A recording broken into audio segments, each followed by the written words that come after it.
the last 6 weeks really learning how to build a strong Black family, and that's something that we really believe in, and we feel like the goal is to learn from the people who know how to do it. And this film was created. We paid for this project. We none of the white man's money. We got it done. We didn't go to no banks. We didn't go to no corporations. We didn't go to no government because we don't want any interference in a conversation that needs to be led by Black people. Now, it doesn't mean we hate anybody. We will invite anybody to come in here, but in this space, we have to solve our own problems from a position of freedom. And freedom means going where you got to go to get the solutions. And so this film was done in a state of emergency because I saw a lot of people getting very bad advice on the internet about family and relationships and just stuff that just didn't make no sense to me, honestly. And I want everybody to understand, you all know we talk about wealth and economics on this platform, and I reiterate to you that it is impossible to build anything economically as a community if you don't have family. That's very important for everybody to understand. So whatever you choose to structure, however you choose to structure your family, we're not judging that. We just want you to know the pros and the cons of every approach. And whatever approach you choose, we want to make sure you can execute it, to the best of your ability. So tonight we have the honor of being joined by Mike and Vicki Drummond, who are the week 5 stars of Till Death Do Us Part. They were gracious enough to share their story with us. And I'd like to, first of all, say to Mike and Vicki, welcome. Good to see you again. Good to see you. All right. And also we have the director, Tiara K.J. Williams, the sister who took all the time. What was it, 2 years you took to make this movie, Tiara? Is that right?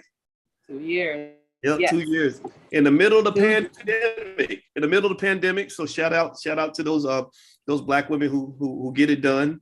And also my lovely wife, Dr. Alicia, who's a licensed relationship therapist, and she's been gracious enough to join us as well. How you doing today, babe? Are you doing good? Right? Are you doing as well as you were doing 3 minutes ago when I talked to you in the kitchen? Yes, I'm doing just as well.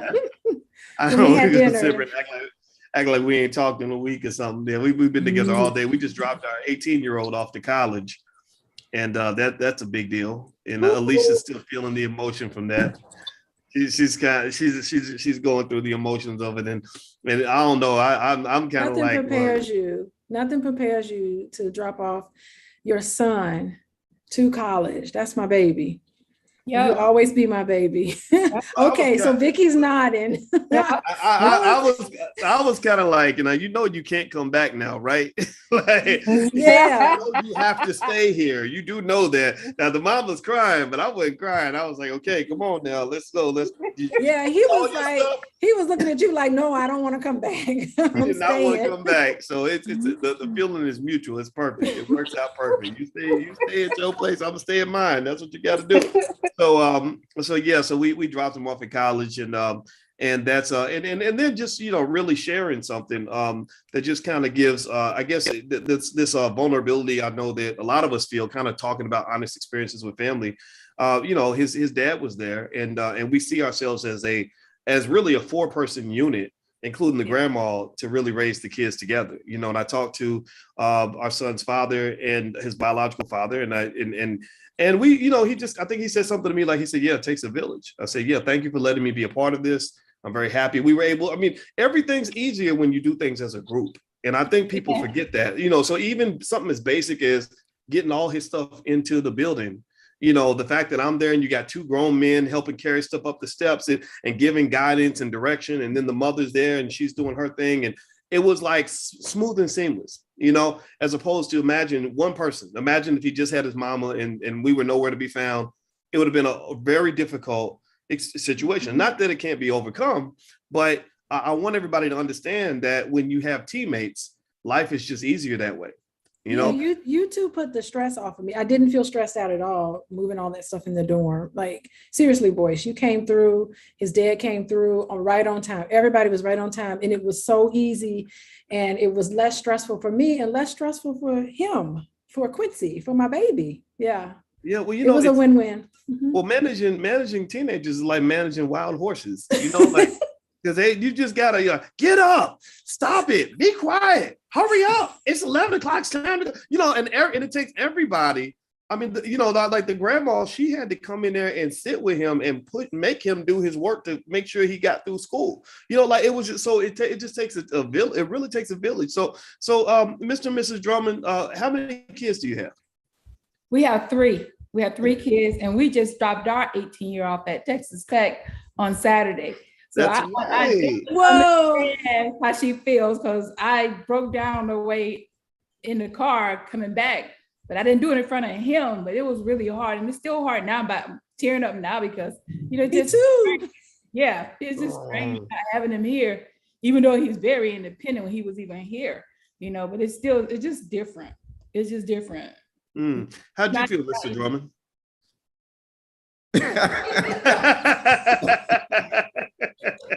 I feel it's time for him to man up and do what he got to do.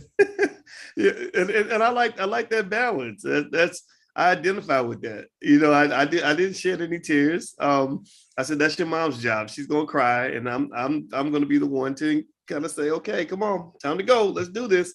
Because I think that with a young man, you're preparing him to be to be there for someone else at some point. And when we get there, he's this big, tall, handsome. He's 6'6", and a very handsome kid and very intelligent. And you can see all the little girls looking at him, and so it requires a lot of preparation. A lot of coaching on just how to deal with that. And how to not deal with it in a way that harms you or hurts your future, right? So that everybody who's trying to figure it out. We're trying to be transparent with you guys just so that you can get whatever we can do to help you as you figure it out. We want to do that because I believe, Tierra, that I was thinking about this, right? And I said, if I opened up a university or a high school tomorrow, what I would focus the whole school, all the education would be centered around three things: health, wealth, and relationships. Everything else would be extracurricular. Everything else.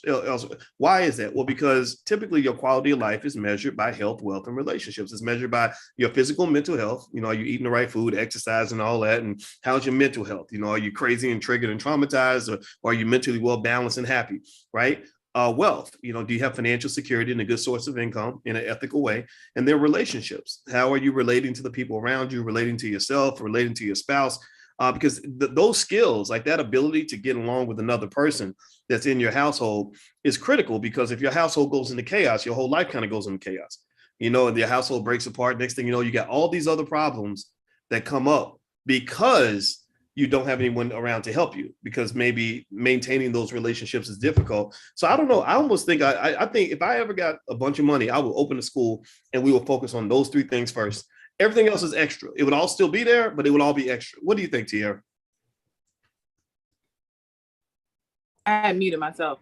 I agree with you, Boyce. I just came from the Dominican with 30 of my family members, and I feel like it was a history lesson all over again of like just relating to one another. We all grown. My aunties now see me, I'm an adult, and when the last time they really got a chance to really spend this much time with me, I think I was very young. So just like learning to just be a grown woman, and they're like, oh, well, you've grown, and oh, you think this, and wow, you are, it's really interesting. And that's what that reminded me of. But I absolutely agree, just about being able to handle and relate and all of the things. So yeah, because it seems like life is difficult if you don't know what you're doing. Yeah, if nobody ever helps. I mean, it can bring problems that you don't know how to process or get the resources you need, things like that. And I almost wonder why in the educational system, because I guess I was thinking about that because we were on the college campus, why there is not more direct training just on life. Like if I'm really educating young people, it's going to be like, okay, let's think about all the things you're going to need and that are going to matter to you when you're 30 or 35 or 40, right? Let's make sure we study those things, right? And like even YouTube is like a university now. There's if you want to have more confidence, you can watch videos on that. If you want to learn how to be a better speaker, they got videos on that. If you want to learn how to cook, they got videos on that, right? So I really think we might want to think about education the way we educate our kids and really center it. Like ask yourself, when you're teaching something to your child or somebody else is spending their time teaching that to them, Are they learning something that's going to help their life? Like our son said, he said, I was signed up, my advisor signed me up for a hip hop class. And he said, I don't think I want to take it. I think I want to take Mandarin instead. And I said, well, one day when you're doing business, I don't really know how a hip hop class is going to help you. You already listen to plenty of hip hop music. It doesn't mean hip hop isn't fun, but I know that if you are fluent in Mandarin, that's going to open a lot of doors for you. Right. And I think that is the thing that, to me, that should be the criteria. I don't know. What do y'all think, Mr. and Mrs. Drum? Any thoughts on I said a lot. I didn't mean to talk so much. I agree with you. I agree with you. I'd rather learn something that's going to be useful and beneficial to me. I definitely agree with you. And unfortunately, my son is a thinker like that. He's a thinker. He brings up stuff that I didn't even think to think of. And he's that type of kid where he thinks ahead of stuff that you don't even think he would be thinking of.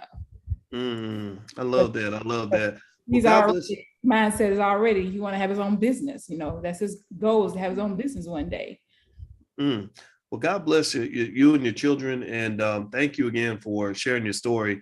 And I want everybody to know we're about to watch the film. I know some of you are asking about that. The way we do things is we'll talk for a few minutes, watch the film. This segment of the film is going to be a little bit more than 20 minutes.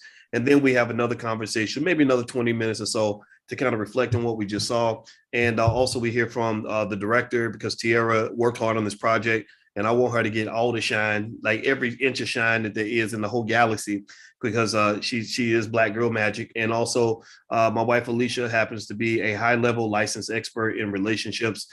And believe me, we need every inch of her license sometimes, because I'll tell you, it's woo, now she got her shine, and it's a little bit tough being close to the sun. You look directly at the sun, you get blinded. So baby, I'm blinded by your shine. And so what we're gonna do is, and I want everybody to know, I because I could not, I'm in a hotel, I couldn't download the actual whole video file. So we got it across that the audio and everything will come through okay. So when we start the film, I need you all to let me know you can hear it okay. And we're gonna get through. We're just gonna go through it. And we're gonna watch it, and I'm hoping it all goes without a hitch. But let's get it started. Everybody who's watching online, if you're watching outside of here, I'm gonna shut down the YouTube link. So if you want to join us, you can go to blackmovienight.net. That's blackmovienight.net. And also want to remind everybody that tomorrow we have our Emancipation Equation event, which is for real estate. If you're interested in real estate and owning property, that's a big way that people build wealth. We're doing a free event on property ownership tomorrow in the Black Business School. You can go to theemancipationequation.com, theemancipationequation.com. So somebody type that in, theemancipationequation.com. All right. So let me go ahead and so everybody, if our guests would shut off your video and audio, and if you